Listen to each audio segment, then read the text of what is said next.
Guys, welcome education अड्डा। आज की वीडियो बहुत ही खास होने वाली है। जो एमए में सोशियोलॉजी सब्जेक्ट से पढ़ते हैं और सेकेंड ईयर फोर्थ सेमेस्टर का ये टॉपिक है भारत में नगरीय समाज। ओके फ्रेंड्स, आप एक बार देख लीजिएगा बुक नेम भारत में नगरीय समाज। फ्रेंड्स, ये जो वीडियो है एग्ज़ाम के अकॉर्डिंग बनाया गया है। जो सोशियोलॉजी सब्जेक्ट लेकर पढ़ रहे हैं उन लोगों के लिए है और ये बिल्कुल एग्ज़ाम की तैयारी के लिए सोच सीरीज पे से आधारित। जो आप लोग सोच सीरीज लेते हैं तो आप ये वीडियो देख लेंगे तो आपको सोच सीरीज लेने की कोई नीड नहीं है। आप वीडियो देख कर अच्छी तैयारी कर सकते हैं क्योंकि इसमें बहुत लॉन्ग मैंने नहीं दिया है, एकदम शॉर्ट और जो इम्पोर्टेंट है वही। ओके फ्रेंड्स, फर्स्ट क्वेश्चन है गंदी बस्ती से आप क्या समझते हैं, उनकी प्रकृति तथा विकास के कारणों पर प्रकाश डालिए अथवा नगरों के गंदी बस्ती के वृद्धि के कारण पर प्रकाश डालिए। ओके फ्रेंड्स, आप हेडिंग डाल के इस तरह से गंदी बस्ती, इस तरह से आप कोई भी क्वेश्चन हो उसका पहले तो डेफिनेशन और या फिर डेफिनेशन या फिर एग्जाम्पल देना बहुत ज़रूरी होता है। ओके फ्रेंड्स, इसके लिए आप किसी भी राइटर का कोई एक डेफिनेशन जो भी आपको याद हो आप दे सकते हैं। और जो भी पढ़ें आप अपने सिलेबस के अकॉर्डिंग ही पढ़ें। ऐसा नहीं कि सिलेबस में वो चीज़ दिया ही नहीं है, आप बस देखकर बुक से या फिर कहीं से भी आप बस पढ़ना स्टार्ट कर दिए हैं। हाँ, जो भी पढ़ें सही तरीके से, अगर आपका जो भी मेहनत है अगर सही दिशा में होगा तो कभी असफल नहीं होगा। ओके फ्रेंड्स, इसमें गंदी बस्तियों के वृद्धि के कारण में पहला है औद्योगिकरण, दूसरा है नगरीकरण, तीसरा है ग्रामों में जीवोपयोगी सुविधाओं का अभाव, चौथा है उद्योग धंधों के आसपास रहने की प्रवृत्ति, गतिशीलता का अभाव, धनाभाव और नगरों में नियोजन का अभाव। ओके फ्रेंड्स, जितने जो भी पॉइंट है फ्रेंड्स मैं आपको धीरे धीरे सभी दिखाती जाऊंगी। आप पहले तो वीडियो देखिएगा और एक दो बार अच्छे से जो भी पॉइंट के अंदर जितने भी हैं सबको जब आप अच्छे से पढ़ेंगे एक दो बार तो आपको समझ में आ जाएगा। और जब एक बार आपको समझ में आ जाएगा तो आप अपने अकॉर्डिंग, हर जगह जरूरी नहीं है कि बुक का या सोच लीजिए या कुछ भी बस आपको छाप देना है, ऐसा नहीं है फ्रेंड्स। कोई बहुत सब कुछ पढ़ के नहीं जाता है। फ्रेंड्स, नेक्स्ट क्वेश्चन हम देख लेते हैं। मलिन बस्ती के विकास के कारणों की विवेचना करते हुए इनका निदान बताइए अथवा मलिन बस्ती को परिभाषित कीजिए। मलिन बस्तियों के उद्भव के प्रमुख कारण क्या है अथवा मलिन बस्ती का अर्थ तथा उनके विभिन्न स्वरूपों की विवेचना कीजिए। मलिन बस्ती की उत्पत्ति के कारण परिणाम बताइए। गंदी बस्ती के कारण भारत के औद्योगिक श्रमिकों पर पड़ने वाले प्रभावों का वर्णन कीजिए। ओके फ्रेंड्स, तो इस तरह से आप देख लीजिएगा। जो नगरों में रहते हैं मलिन बस्तियां मतलब जो बस्तियां झोपड़ी सराय और जो नहीं छोटे छोटे मकान होते हैं शहरों में सब निवास करते हैं, जो श्रमिक लोग या फिर नौकरी के लिए जो बड़े बड़े शहरों में जाते हैं तो क्या उनके पास बहुत महंगे घर तो होते नहीं हैं, तो वो छोटे से ही कब्जे में रहना पसंद करेंगे ना। उनकी जितनी क्षमता है, जितनी उनकी आय उसी के हिसाब से वो रहना पसंद करते हैं। तो हाँ, वहाँ पे दिक्कत तो होता है लेकिन भाई नौकरी करना है तो भाई एडजस्ट तो करना ही पड़ेगा। तो फ्रेंड्स उसी पे ये जो है क्वेश्चन है। और फ्रेंड्स मैं आपको बताना चाहती हूँ कि ये जो पॉइंट होते हैं ब्लैक हेडिंग से ये जो होते हैं आप इसको बिल्कुल भी स्किप मत करिएगा, आप इसको याद करिएगा। क्योंकि अगर जैसे जो राइटर्स होते हैं या फिर कुछ ऐसे होते हैं समाजशास्त्री जो अपने ऐसे बात रखते हैं तो इसको हाईलाइट किया जाता है। इससे क्या है आपके नंबर काफ़ी अच्छे बढ़ते हैं क्योंकि एग्जामिनर देखता है कि बच्चे ने क्या पढ़ा है। ऐसा नहीं कि बस आप लिख रहे हैं। सभी लोग कहते हैं सभी लोग कहते हैं मैम मेरा तो नंबर ही अच्छा नहीं आता, सोशियोलॉजी में तो नंबर ही अच्छा नहीं आता। अरे सोशियोलॉजी में नंबर कैसे आएगा? बस आप सबकी तो बस यही मेंटालिटी है कि अरे सोशियोलॉजी क्या कोई सब्जेक्ट है, सोशियोलॉजी तो बस लिख देना है ऐसे ही हम पास हो जाएंगे। फ्रेंड्स, पास हो जाने के लिए तो हो ही जाएंगे। आपको पता है कि ये तो भाई गणित तो है नहीं, इंग्लिश तो है नहीं, हाँ ये तो सोशियोलॉजिक है, तो पास तो आप हो ही जाएंगे, ऐसा नहीं है। लेकिन रही बात अगर आपको अच्छे मार्क्स चाहिए तो उसके लिए आपको जो टॉपिक होते हैं, जो हेडिंग होते हैं, जो पॉइंट होते हैं उन सभी को लिखना बहुत ज़रूरी होता है।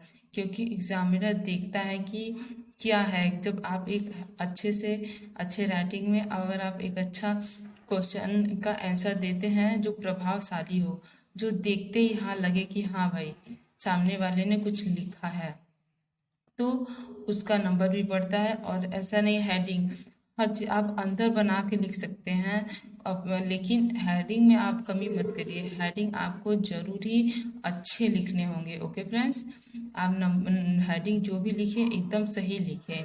और हेडिंग को ऐसा नहीं कि बस एक दो हेड, एक पेज पे एक हेडिंग या दो हेडिंग लिख दिया और बस लिखते गए लिखते गए लिखते गए।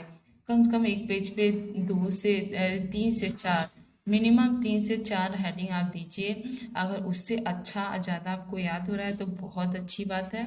इससे क्या है कि आपके नंबर और भी अच्छे आएंगे।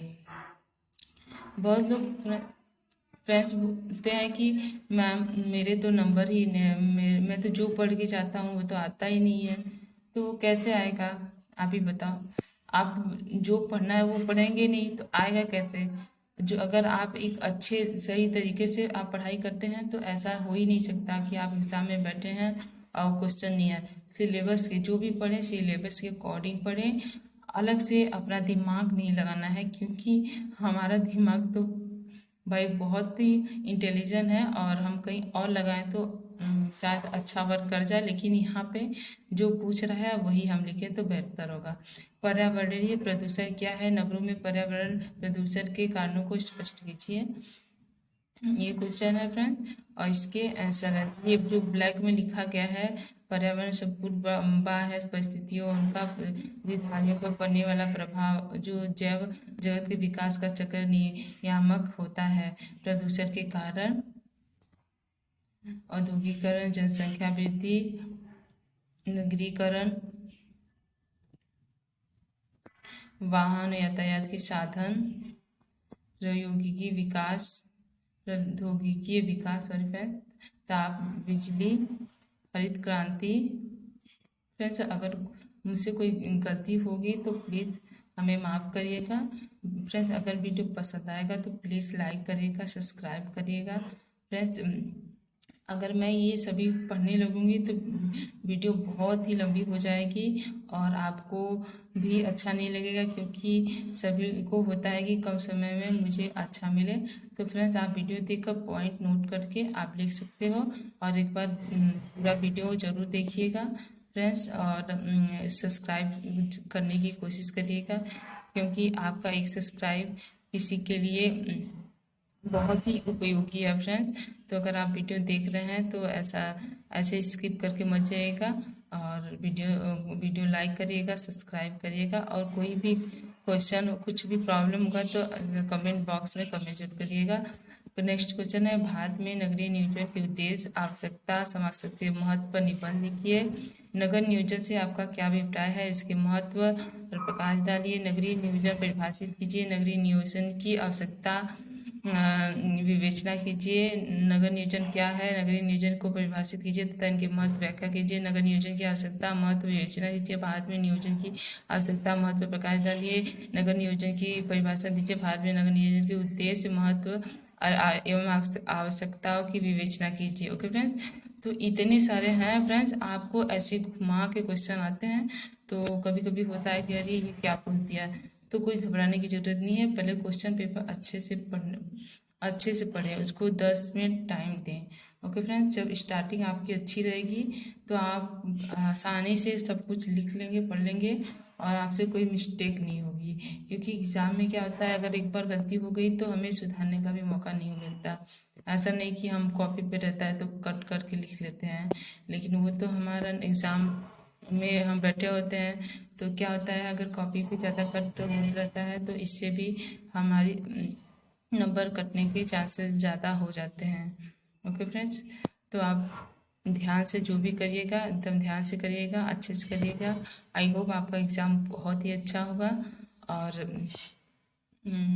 बस यही कहना है आपसे।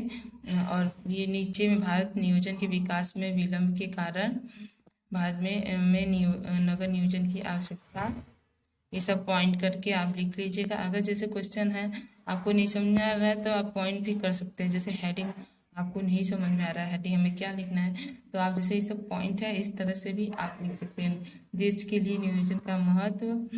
ओके फ्रेंड्स, मूल्यांकन।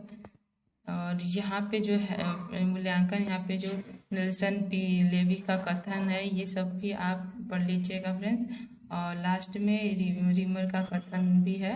नियोजन आधुनिक नगरीय घटना है। नगर जीवन का एक ढंग है। यदि अनियमित विकास होता है तो उसे प्रकारात्मक अव्यवस्था का प्रादुर्भाव होता है। का जो फ्रेंड्स है ये गलत है, आप देख लीजिएगा, का को हटा दीजिएगा, आप मिस्टेक मत करिएगा फ्रेंड्स। अगर वीडियो अच्छी लगी हो तो प्लीज़ सब्सक्राइब करिएगा। Thank you so much.